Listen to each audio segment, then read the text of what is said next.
শেখ হাসিনার ফাঁসির আদেশ হলো। শুধু তাই নয় বন্ধুরা, এই ফাঁসির আদেশ ঘিরে সরকার মারাত্মকভাবে 3টা চ্যালেঞ্জের মুখোমুখি হয়েছিল। তাদের ধারণা ছিল যে যেদিন শেখ হাসিনার ফাঁসি দেওয়া হবে বা ফাঁসির রায় ঘোষণা করা হবে, সেদিন হয়তো দেশে মারাত্মক কোনো পরিস্থিতি তৈরি হবে। ইতোমধ্যে বিভিন্ন জরিপে উঠে এসেছিল যে বাংলাদেশে এখনও আওয়ামী লীগের জনপ্রিয়তা প্রায় 40%-এর কাছাকাছি, অর্থাৎ যেখানে প্রায় 50-50 অন্যান্য রাজনৈতিক দল জামাত বিএনপি মিলে তাদের যে জনপ্রিয়তা প্রায় তার কাছাকাছি আওয়ামী লীগের জনপ্রিয়তা। তাহলে এত জনপ্রিয়তা অর্জনকারী যে রাজনৈতিক দল, সেই রাজনৈতিক দলের প্রধান নেত্রীর যখন ফাঁসির রায় ঘোষণা করা হয়েছে রাষ্ট্রের পক্ষ থেকে, সে সময়ে দেশব্যাপী তো অবশ্যই একটা মারাত্মক কোনো কিছু ঘটে যাওয়ার কোনো ধরনের যে আশঙ্কা, সেটা উড়িয়ে দেওয়া যায় না। তাহলে গতকাল শেখ হাসিনা যে ফাঁসির রায়টা হয়ে গেল, এরপরে এমন কোনো কিছু কি ঘটেছে? কিছুই ঘটেনি। শুধু তাই নয়, আওয়ামী লীগের রায়ের পর শেখ হাসিনা রায়ের পর আওয়ামী লীগ এমন কিছু পদক্ষেপ নিয়েছে বা আওয়ামী লীগের ভিতরে এমন কিছু ঘটনা ঘটে গেছে যেগুলো জেনে আপনি নিজেও হয়তো বিস্মিত হয়ে যাবেন। শেখ হাসিনার বিরুদ্ধে এত বড় ঘটনা ঘটলো, তাকে সর্বোচ্চ শাস্তি দেওয়া হলো, তারপরেও আওয়ামী লীগের নেতাকর্মীরা একটা কোনো কিছু করতে পারলো না। রায়ের আগের দিন তারা বিভিন্ন জায়গায় ককটেল নিক্ষেপ করে আতঙ্ক সৃষ্টি করার চেষ্টা করলো, তাও সেগুলো একেবারে বিচ্ছিন্নমূলকভাবে পরিকল্পিত বা তাদের কোনো ধরনের কোনো আন্দোলন চোখে পড়েনি।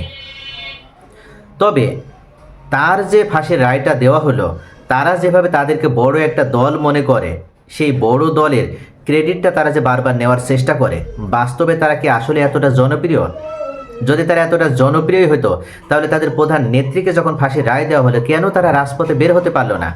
কেন তারা এমন কোনো সঠিক বা জরুরি কোনো পদক্ষেপ নিতে পারলো না যেটার মাধ্যমে তারা সরকারের উপর চাপ সৃষ্টি করতে পারে বা তারা দেখাতে পারত যে আসলে তাদের নেত্রী কতটা জনপ্রিয়? উদাহরণস্বরূপ আমি যদি বলি, আল্লামা দেলোয়ার হোসেন সাঈদীর কথা। যখন ট্রাইব্যুনাল তাকে রায় দিয়েছিল, যদিও ওই ট্রাইব্যুনাল ছিল পৃথিবীর বিভিন্ন রাষ্ট্র এবং বিভিন্ন মানবতাবাদী সংগঠনের কাছে একটা অবৈধ, অর্থাৎ আন্তর্জাতিক মানদণ্ডের কোনো ট্রাইব্যুনাল ওটা ছিল না। তারপর আল্লামা সাঈদীর যখন রায়টা দেওয়া হয়েছিল, সেই সময় দেশব্যাপী একটা অন্য ধরনের আন্দোলন গড়ে উঠেছিল। অর্থাৎ যারা সাঈদী সাহেবকে ভালোবাসে, তার নিজ দলের নেতাকর্মীরা, তারা অকুত ভয়ের মতো প্রাণ বিসর্জন দিয়েছিল রাজপথে দাঁড়িয়ে। পুলিশের সামনে, পুলিশের গুলির সামনে তারা বুক পেতে দিয়েছিল। তারপরও তাদের একটাই দাবি ছিল যে যেভাবেই হোক তারা আল্লামা সাঈদী সাহেবের এই রায় প্রতিহত করবে।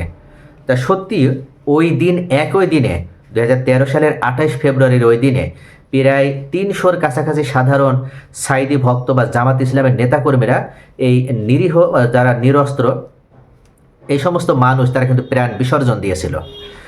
অর্থাৎ বিশ্বের ইতিহাসে কোনো একজন ব্যক্তিকে ভালোবেসে এতটা যে রক্ত ঝরাতে পারে কোনো মানুষ, বা এতটা মানুষ যে রাষ্ট্রের বিরুদ্ধে দাঁড়িয়ে, গুলির সামনে দাঁড়িয়ে, নিরস্ত্র মানুষ দাঁড়িয়ে তারা যে প্রতিবাদ করতে পারে, এমনকি তারা নিজেদের জীবন পর্যন্ত বিসর্জন দিতে পারে, এটা কিন্তু একটা ইতিহাসে একটা নজিরবিহীন ঘটনা ছিল।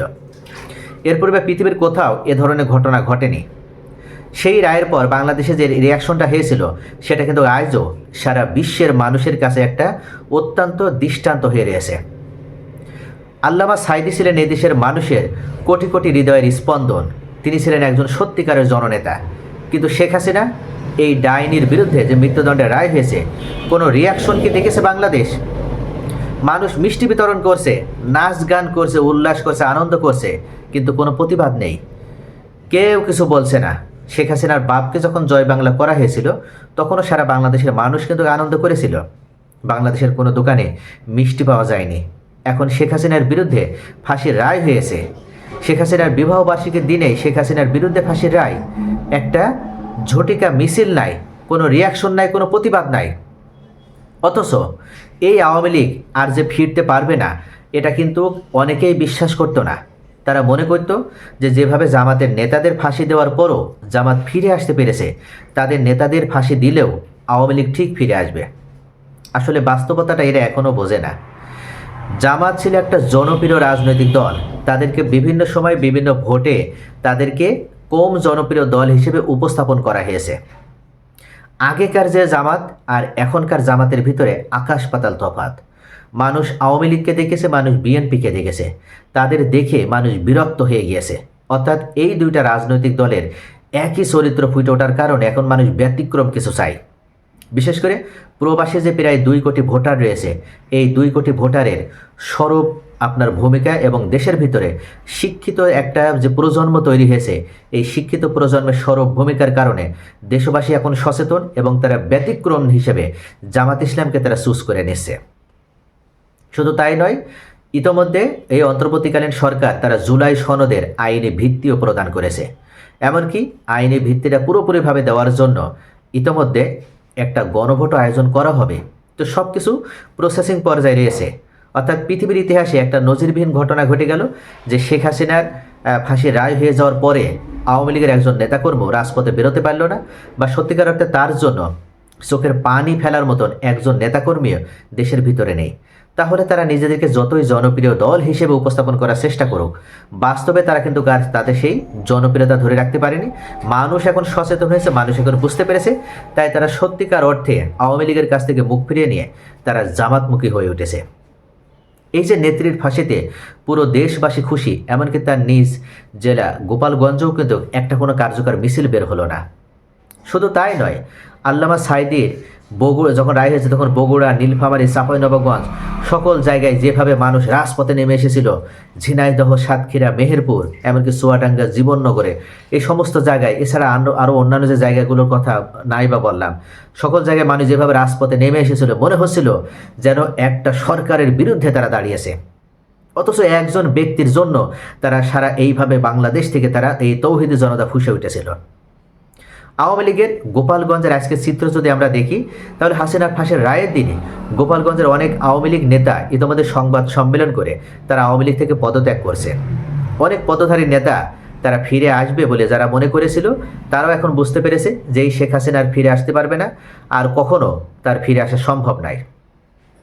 তারা ইতিমধ্যে এই যে রায়টা এসেছে, এই রায়ের আলোকে তারা ডিসিশন নিয়েছে যে এখন দেশপ্রেমিক জনতা যেভাবে জাগ্রত হয়েছে, আমরাও যদি নিজেদেরকে দেশপ্রেমিক হিসেবে পরিচয় দিতে চাই, তাহলে এখনই সময় এই দেশপ্রেমিক জনতার সাথে মিশে যাওয়া।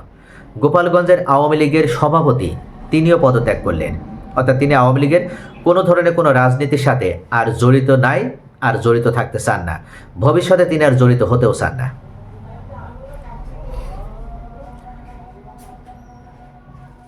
আওয়ামী লীগের এই অধ্যায়ের পরিসমাপ্তি হয়ে গেল শেখ হাসিনার এই ফাঁসির রায়ের মাধ্যমে।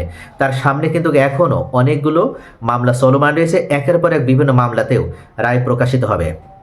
তারা বিভিন্ন সময়ে এই আওয়ামী লীগ ক্ষমতায় থাকাকালীন জামাতের উপরে যে জুলুম নির্যাতন করেছিল, সেই জুলুম নির্যাতনেরও একটা প্রতিশোধ হয়ে গেল। শুধু তাই নয়, তারা বিএনপির উপরেও জুলুম নির্যাতন করেছিল। আওয়ামী লীগ ক্ষমতায় থাকাকালীন এমন কোনো ঘটনা নাই যে তারা ঘটায়নি, অথচ তারা নিজেদের এতটা শক্তিশালী মনে করতে, এতটা পাওয়ারফুল মনে করত। সেই আওয়ামী লীগের প্রধান নেত্রীর যখন ফাঁসি হলো, আওয়ামী লীগের কোনো রিয়াকশন নাই, কোনো বড় ঘটনাও নাই। আওয়ামী লীগ কিছু করার ক্ষমতাই রাখে না, আওয়ামী লীগের ধ্বংস হয়ে গেছে। এই আওয়ামী লীগ এখন ধানমন্ডির 32 তাদের ধ্বংস ঠেকানোর জন্য তারা আইন শৃঙ্খলা রক্ষাকারী বাহিনীর উপরে নির্ভর করে তারা অপেক্ষা করছে যে আইন শৃঙ্খলা রক্ষাকারী বাহিনী যদি জনতাকে না ঠেকাতে পারে, তাহলে তাদের শেষ যে স্মৃতিচিহ্নটা সেটাও ধূলিসাৎ হয়ে যাবে। শুধু এতটুকু নেই, যে সমস্ত নেতাদের বিরুদ্ধে রায়ের দিন ঢাকা বিশ্ববিদ্যালয়ে থমথমে ছিল, সবার মন যখন খারাপ ছিল, সাধারণ শিক্ষার্থী তখন ঢাকা বিশ্ববিদ্যালয়ে মনে আছে সবাই টিভি রুমে টিভি দিকে তাকিয়ে আছে, কোনো টু শব্দ নাই। এখান থেকে বোঝা যায় যে শেখ হাসিনার ফাঁসির রায়ের বিরুদ্ধে সারা পৃথিবীতে কোনো প্রতিবাদ নাই।